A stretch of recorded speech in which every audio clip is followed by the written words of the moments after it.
Shalom a todos, Hag Sameach, bienvenidos. Estamos en la Sukkah, una noche más, una noche muy especial, la noche de Yosef Atzadik, Sí. con el atributo de Yesod, que es un concepto profundo, que quizás no vamos a hablar el día de hoy, porque nos hemos estado enfocando más en lo histórico, que después nos lleva a una reflexión. Y este gran hombre, Yosef, sin duda es uno de los personajes que nos enseñan tantas cosas, muy relacionado también con partes mesiánicas de la Biblia, pero sin más vamos a arrancar con el Rosh como hemos hecho en estas reflexiones. Adelante, Rosh. Hag Sameach a todos, amigos, creyentes, quien sea. El mensaje es para todos. Tenemos que considerar algo y es importante que lo ubiquemos. Se conoce como José el Soñador. El mundo lo conoce como José el Soñador. Ahora la pregunta es, pues ¿qué acaso nosotros no soñamos?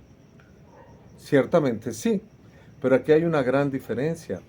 Dicen los sabios y los entendidos, que hay sueños que son los sueños naturales, cualquiera los puede soñar. Hay otros sueños que traen mensaje. Y finalmente aquí nos quedamos con el mensaje que se le da a Yosef Hatzadik, que es precisamente un sueño profético. Entendemos que el sueño profético que a él se le da se va a cumplir, pero se va a cumplir muchos años después. Y ese es el gran problema que muchos tenemos. Tú puedes soñar ciertamente, y hay personas soñadoras hoy en día que tienen los sueños tan definidos, tan claros, que nos hablan del nivel espiritual al cual se encuentra la persona. Si una persona no es sadik, como lo mencionábamos en este momento, no puede tener la capacidad de llegar más allá, podríamos decir, de su nariz.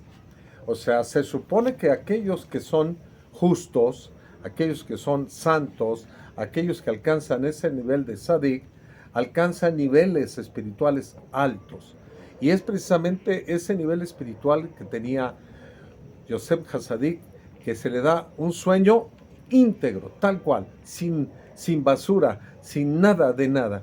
Y es el primer sueño que él tiene, el de las espigas, donde se ve él a sí mismo como una espiga grande, fuerte, y otras más, que son las 12, que vienen siendo sus hermanos, que se van a inclinar hacia él. Y él cuenta el sueño, y ese sueño le va a traer a la larga grandes problemas.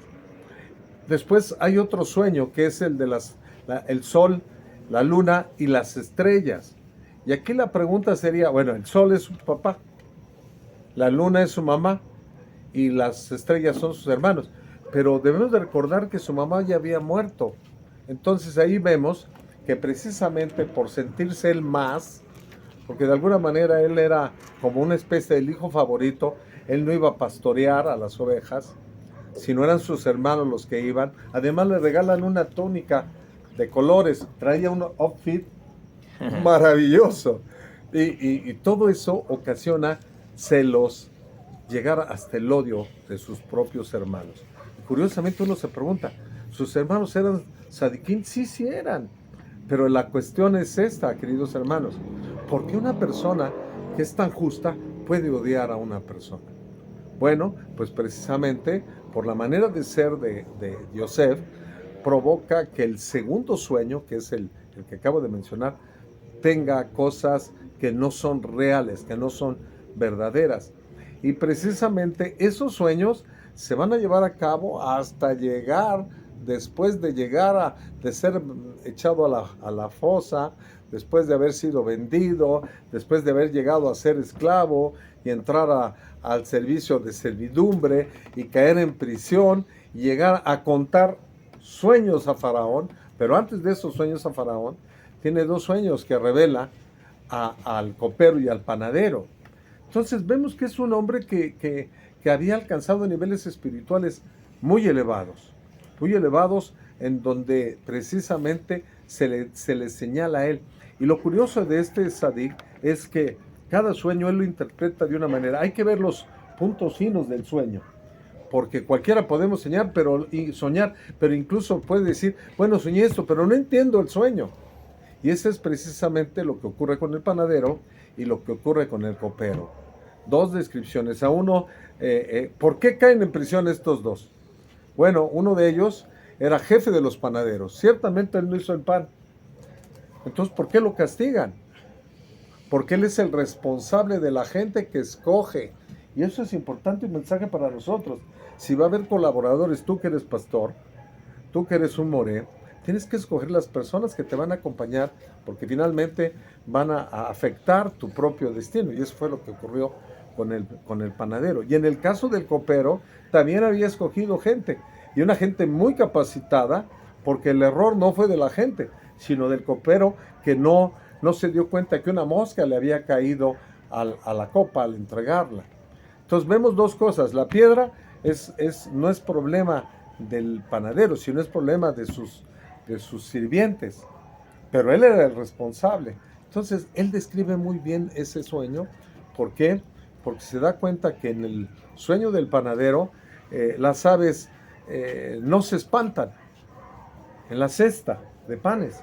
Y eso indica que una persona que está viva, las aves no están, se acercan pues porque se espantan. Ese es un caso.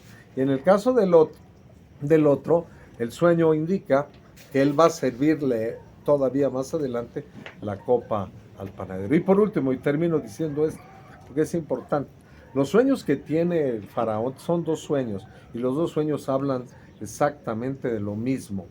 O sea, va a haber hambruna, va a haber carencia, va a haber grandes problemas, y él describe los sueños. Cuando los magos, los brujos y toda esa corte que él tenía para que le describieran el sueño, ellos hablaban que iba a tener 7 hijas, iban a morir, iba a conquistar 7 ciudades, pero se iban a rebelar, y al final de cuentas el que interpreta bien es Yosef, porque dice 7 años de hambruna.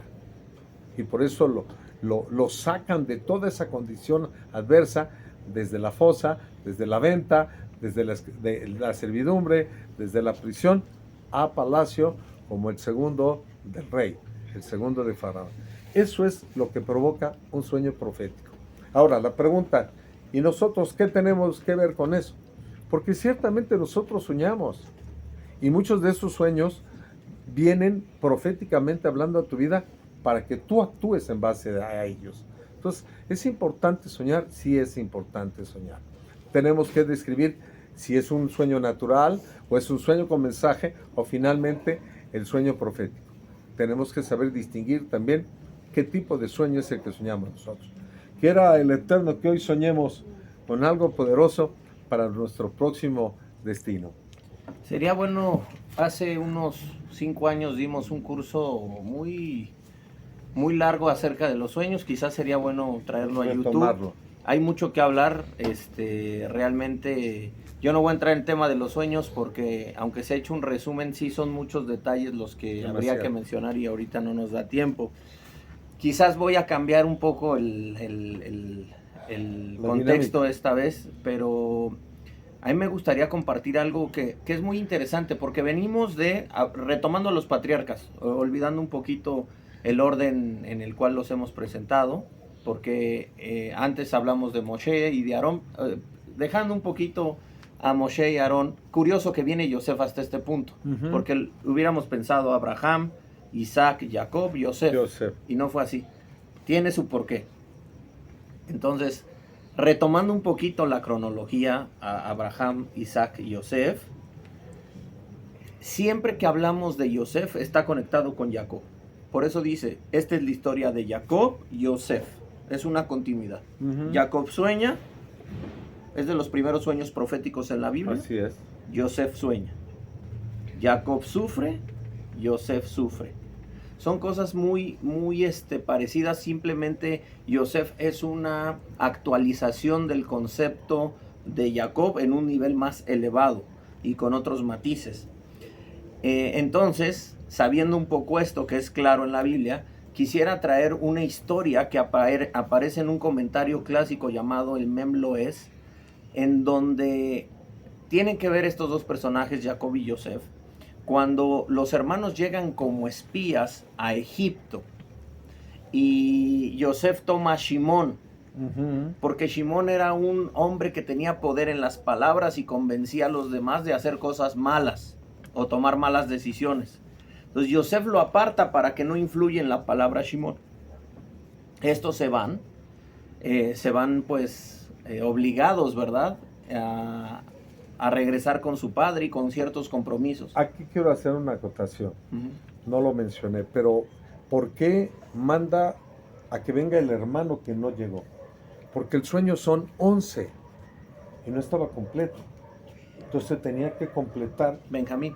Ajá, por eso tenía que venir. Interesante. Entonces, aquí es interesante que Yosef los manda de regreso y entonces lo que sucede es que Jacob redacta una carta que aparece ahí en ese comentario clásico, que es como un midrash, pero es una carta que según la tradición existió. Y entonces la carta dice así. Jacob comienza como muy decente, dirigiéndose a este Yosef, que no sabe qué es Yosef, Ujú. porque recordemos que Yosef adquiere una identidad diferente, Safnat Paneah, y entonces lo que ocurre es que este virrey Egipto, que ha sido un poco malo con mis hijos, ¿verdad? Ujú. Ha sido riguroso. Bueno, pues le voy a mandar una carta. Y en la carta Jacob comienza muy decente, estoy parafraseando, y llega un punto en el cual le dice, como que le da una biografía de quién es Jacob y quién es su familia, Ujú. dándole a entender que es una familia muy poderosa espiritualmente, que si Jacob quisiera con una sola palabra, podría destruir Egipto, casi en esa exageración, tenor. ¿no? Aparece. Ujú.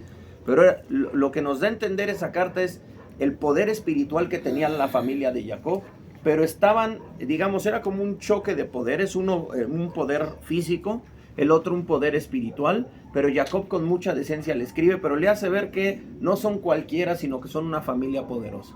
Entonces tú dices, wow, esto es, quizás se ponga tenso, pero hay algo increíble en esa carta, y lo increíble es lo siguiente. Jacob le dice que admira mucho y respeta mucho lo que ha hecho Yosef por su hijo Shimón. Ujú. Y es como que, pues, yo veo que lo encarceló, yo no veo que sea algo bueno, no veo que sea algo positivo. Jacob agradece mucho y solo por eso acepta el trato de Yosef. ¿Y saben cuál es el argumento de Jacob, que es increíble? Y también, repito, tienen que ver mucho estos dos. Quizás ahorita estoy hablando en énfasis de Jacob, Ujú. pero en la historia está Yosef, que es el personaje de hoy. El principal. Ujú. Lo que le llama la atención y lo que exalta a Jacob es que Yosef, en este caso el virrey Safnat Paneah, le dio de beber y comer a su hijo. Y por cuanto le dio de comer y beber a su hijo, cosa que también hace Yosef de continuo, de ser dador y alimentar y traer bendición, pero por el hecho de darle de comer al hijo, aunque está en el estado de secuestro, solo por eso Jacob le exalta y le reconoce. Y eso me deja un mensaje increíble, queridos hermanos, de cómo se conduce un hijo de Israel. Sí, Un hijo de Abraham, es Isaac, cierto. Jacob, Yosef. Que Yosef, el concepto de Yosef son los hijos. Y Jacob exalta esta parte de no importa que secuestraste a mi hijo, no importa que lo encarcelaste, por cuanto le diste de beber y comer, estoy en deuda contigo. Así que la reflexión es que debemos poner mucha atención y mucho ojo en los detalles que hacen todos. Y curiosamente el maestro Yeshua dijo, que también está relacionado con Yosef, Claro, sí. dijo que había que amar incluso a nuestros enemigos. Jacob no se fija en lo malo, Jacob se fija en lo bueno que ha hecho Yosef, que no sabe qué es Yosef, pero ahí está escondido, ¿verdad? Es el personaje secreto Yosef. Por eso es el Mesías escondido, el Mesías que no reconoce la gente, que sus hermanos no le reconocen, que le maltratan. Sí. Muchas cosas hay que decir de Sí. Yosef, pero ve esa luz. Y la gran cosa es, ¿nos estamos enfocando en la luz o en lo negativo de las personas? Claro. Si miramos bien a las demás personas, veremos siempre cosas positivas y podemos adquirir fuerza de ahí y puede ser productivo todo lo que hagamos. Que en esta noche de Yesod, en esta noche del fundamento, en esta noche que tiene que ver con Yosef, podamos adquirir nosotros esas midot buenas que se vieron en Jacob y Yosef. Son como si fueran, digo, es padre e hijo, pero tienen una conexión espiritual muy diferente. No podríamos comparar la relación de Jacob con Yehudá, la relación de Jacob con Reubén, no. La relación de Jacob y Yosef es muy grande. Es como si Yosef fuera el cuarto patriarca. Casi. Y entonces, sacar lo mejor de esto, ver con ojos buenos a la gente y añadir siempre, que también Yosef tiene que ver con añadir. Que así sea, que Hashem nos ayude y estamos viéndonos para el último día, Bezrat Hashem. Shalom a todos. 1, 2, 3. ¡Sus